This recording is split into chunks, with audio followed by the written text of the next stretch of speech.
दोस्तों, आज मैं हूँ महाकुंभ प्रयागराज में। दोस्तों, यहाँ पे इतनी भारी संख्या में लोग आ चुके हैं, इसका अनुमान नहीं लगाया जा सकता एक तरीके का। और मैं आपको थोड़ा आवाज़ में यहाँ पे दिक्कत होगी, बैक कैमरा करूँगा क्योंकि जगह जगह पे बोल नहीं सकता क्योंकि माइक चल रहे हैं।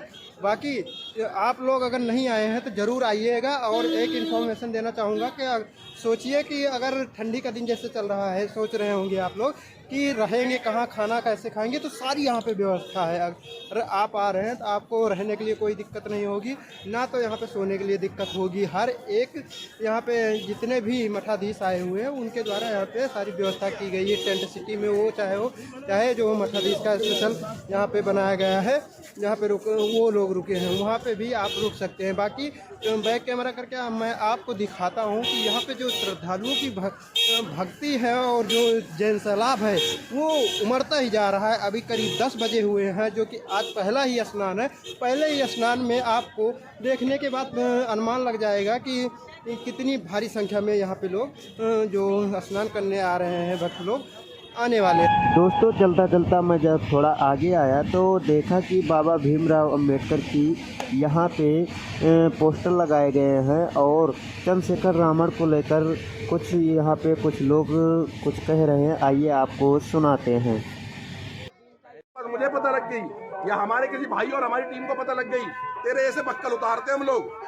चंद्रशेखर रावण बल्लमगढ़ के अंदर जब एक दलित समाज की, भाई हमारे लिए तो हिंदू समाज है, इन ठेकेदारों ने दलित समाज बना दिया।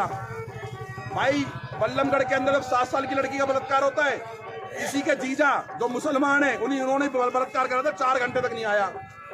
IMT के अंदर मोनू मानेसर ने जो कार्रवाई करी, जिस भाई को उस मैटर के कारण जमानत नहीं हो रही है, वो भी दलित समाज था, वहां पर भी कम से कम 1 महीने नहीं आया था। जब साक्षी के 42 चाकू मारे, इसी के जीजा ने, मुसलमान है वो, तब नहीं आया। क्यों पता? जहां पर मुसलमान एंगल दिखेगा ना, ये वहां पर चंद्रशेखर रावण अपना जीजा बना रखा है इनको, इसने जय भीम जय मीम बोल करके। भाई भीम मीम कैसे हो गया, इसका जवाब इस वीडियो में कमेंट में दे देना। और इसके जैसे चंद्रशेखर रावण जैसे 2 टके के आदमियों को ना भाई साले अगल बगल में भी खड़े करते। गंदे आदमी, तेरा कोई दीन धर्म है? भाई तेरी ऐसी की तैसी। जय गौ माता की। भाई कुछ लोग हैं जो आज टिप्पणियां कर रहे हैं कि कुंभ में तो भाई वो लोग जाते हैं जो अपने पाप धोने जाते हैं, जिन्होंने पाप किए होते हैं। भाई मनुष्य जाति है, ये सबको पता है कि भाई कोई भगवान नहीं है, पाप हर कोई करता है। लेकिन भाई वो समय रहते उस पाप का सुधार, उस गलतियों का सुधार कर लेता, मनुष्य सुधार कर लेता, तो इसमें कोई बड़ी बात नहीं है भाई। लेकिन एक इतने बड़े पर्व को जिसका महत्व पूरा संसार समझता है, पूरी धरती समझती है भाई, जिसका महत्व कहते हैं भाई ऋषि मुनि भगवान तक ने समझा, जिस पर्व का महत्व। क्या चंद्रशेखर रावण पानी नहीं पीता? क्या चंद्रशेखर रावण ये प्रकृति की जो दिव्य वस्तु है इनका भोग नहीं करता? जो व्यक्ति देवताओं का अनादर करे वो मनुष्य का कभी आदर नहीं कर सकता। मैं सिर्फ इतना अपने समाज के भाइयों से सिर्फ इतना कहना चाहता हूं कि जो लोग इन राजनेताओं से इन्फ्लुएंस करके इनको वोट देते हैं, ये समझकर कि ये इनके समय आने पे इनकी रक्षा करेंगे, तो भाई इतिहास गवाह है, जिन्होंने देवताओं को ठुकराया उन्होंने मनुष्य जाति का कभी आदर नहीं करा। और दूसरी बड़ी बात भाई, ये हम यहाँ कुंभ में है, एक बार आप भीड़ दिखाना भाई, थोड़ा सा कैमरा मोड़ के दिखाओ, एक बार भीड़ दिखाओ भाई, इधर भी दिखाओ, इधर भी दिखाओ। देखो भाई, कोई किसी के साथ कोई जाति कहीं नहीं, कोई जाति विद्वेष की भावना नहीं है, सब एकजुट होके एक परिवार की तरह भाई माँ गंगा से आशीर्वाद लेने आ रहे हैं भाई। लेकिन कुछ लोगों को ये एकता पसंद नहीं आ रही क्योंकि वो उनकी राजनीति को सूट नहीं करती।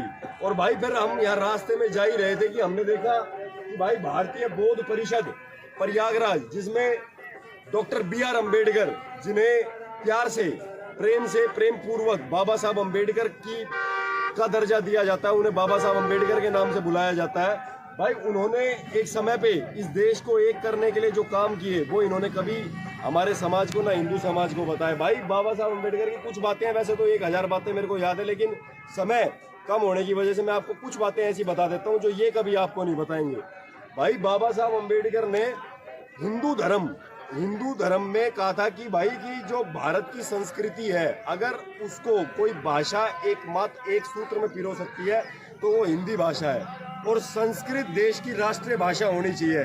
भाई अब आप खुद विचार करना कि ये जो चंद्रशेखर रावण है उसने कितनी बार इस बात को महत्व दिया कि हिंदी जो है वो उस भाषा को प्रमोट किया जाए, जो साउथ में हिंदी को डिग्रेड करने का काम किया जाता है उसको खत्म किया जाए और संस्कृत को राष्ट्रभाषा बनाने का दर्जा दिया जाए।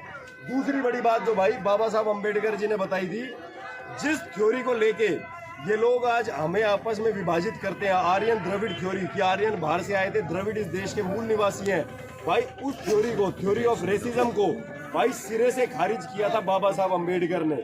और अगर भाई आप और जानकारी लेना चाहते हैं तो भाई हु वर द शूद्रास, ये लिखी गई थी, ये किताब बाबा साहब अम्बेडकर के द्वारा, और पार्टीशन ऑफ इंडिया वो जो किताब है जो बाबा साहब अम्बेडकर के द्वारा लिखी थी, आप उसमें प्रमाण स्वरूप पढ़ सकते हैं। जो ये नेता और आप सोचते हो जिसको अपने समाज का ठेकेदार, ये आपको कभी आके नहीं बताएंगे। जय श्री राम, हर हर महादेव। वीडियो को अवश्य शेयर करें और दिखाएं कि ये कुंभ के अंदर कि भारतीय बौद्ध परिषद मतलब एक भारतीय दर्शन से निकला एक धर्म, एक पंथ जिसको बौद्ध पंथ कहते हैं, दर्शन से ही निकला है, भारतीय दर्शन परंपरा से ही।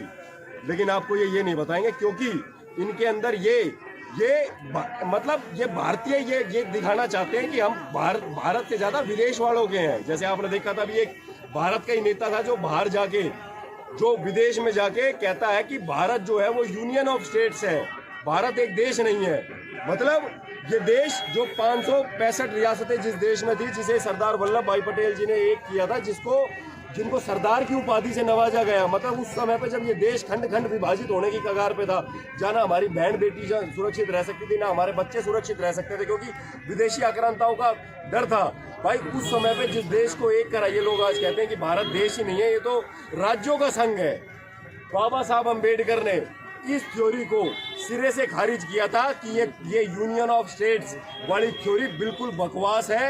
ये देश एक था, एक है और एक रहेगा। और इन्होंने ही भाई आने वाले खतरों के बारे में भी बताया था जब चीन भारत के ऊपर आक्रमण करने वाला था और उसके बाद चीन ने आक्रमण करा। तो कितने इनका क्या विवेक था, उनकी ये कल्पना भी नहीं कर सकते। और सबसे बड़ी बात, आज के समय में आपको शायद कोई लेखक ऐसा मिलेगा जो बाबा साहब अम्बेडकर जैसा होगा। भाई इन्होंने अपनी हर किताब, जो किताब इन्होंने लिखी उसके नीचे इन्होंने फुटनोट डाला कि मैंने ये बात कौन सी किताब से, कौन से पृष्ठ से ली है। तो दोस्तों मैं बता दूं कि ये लोग वही कह रहे हैं। अभी 2-4 दिन पहले चंद्रशेखर रावण ने बोला था कि महाकुंभ में जितने लोग जा रहे हैं वो अपना पाप धुलने जा रहे हैं। इस पे आप क्या सोचते हैं? आपकी प्रतिक्रिया जरूरी है, आप कमेंट में अपनी राय जरूर दीजिएगा। और वीडियो ज़्यादा ही कुछ अब लंबी हो जा रही है तो बाकी वीडियो को यहीं एंड करते हैं और मिलते हैं अगली वीडियो के साथ आप लोगों के बीच में। तब तक के लिए जय श्री राम, जय हिंद, जय भारत।